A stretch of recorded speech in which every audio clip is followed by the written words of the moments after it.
Arkansas. I was talking to my sister about how challenging it had been since having a baby to make it to the gym, to work out.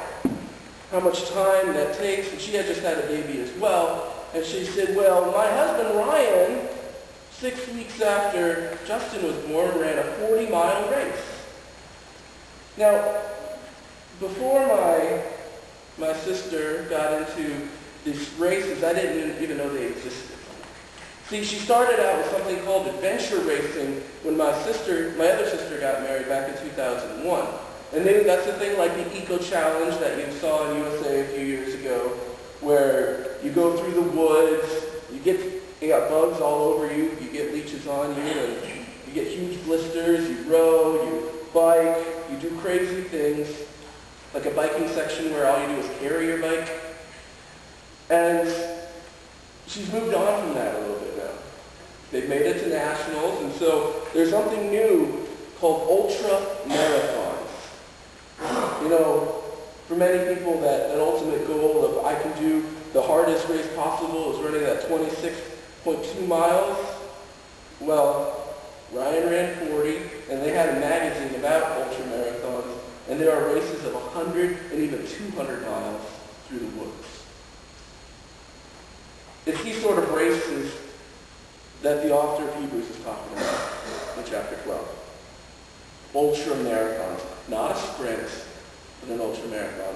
Therefore, since we're surrounded by such a great cloud of witnesses, since we have this hall of fame of Hebrews chapter 11, all these people have gone before us, looking forward to this hope that is Jesus Christ, and you're living it.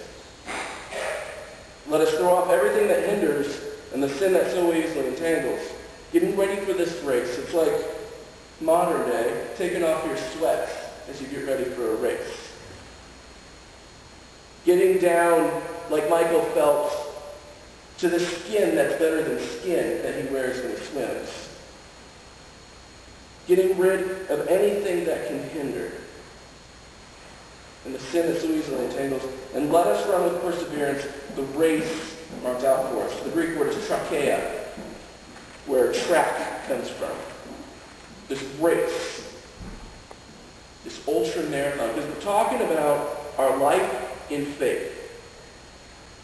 The race marked out for us. This race is not a simple track race. It is one ultra marathon through the woods, over streams, through rivers, difficult, that we have to take. David Murrow talks about this race as the map, the way of all great men. He originally wrote the book, Why Men Hate to Go to Church, and had a backlash of what about those things of submission that you need to go through. And as he thought about that and looked into the book of Matthew, he realized that this race that we have has 3 different stages. Actually 4 different stages.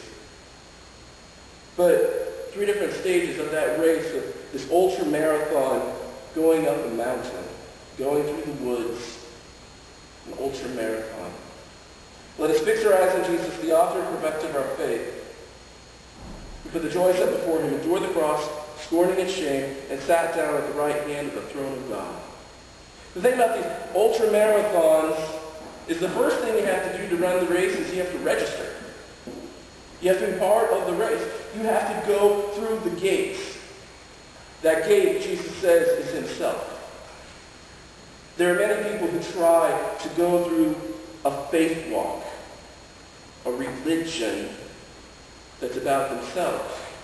That's about feeling good, and it's about not throwing off their own self, not wanting to submit.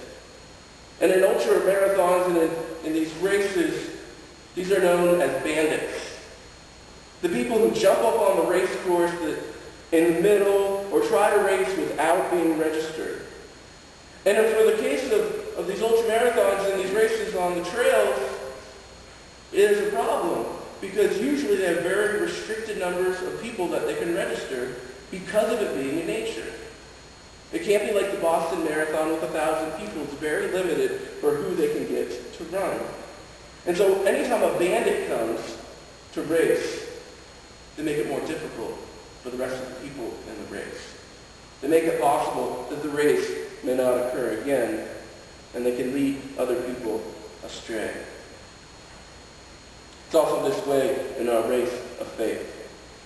In our journey up the mountain and through the woods, there are people who try to not go through the gate, who try not to register, and they want to go ways up the mountain that don't make any sense. Because the first part of this journey is a journey of submission. We start out, this is written specifically to men, but it comes down, people, the men come up to this place, entering into Jesus, saying, I'm the most important thing in the world.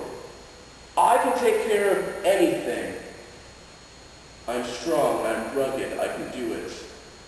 But the first thing that has to happen is just like the first thing that has to happen in basic training, submission, learning how to take orders, learning about caring, learning those simple things in the first few chapters of Matthew.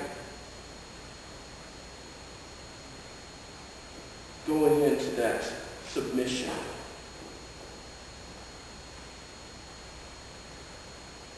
Consider him who endures such opposition from sinful men, so that you will not grow weary and lose heart.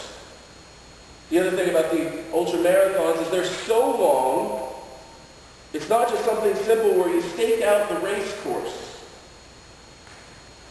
You have to have someone that you're able to follow, a map that you have to look at. And for us, let us fix our eyes on Jesus, the author and perfecter of our faith, who for the joy set before him endured the cross, scorning its shame, and sat down at the right hand of the throne of God.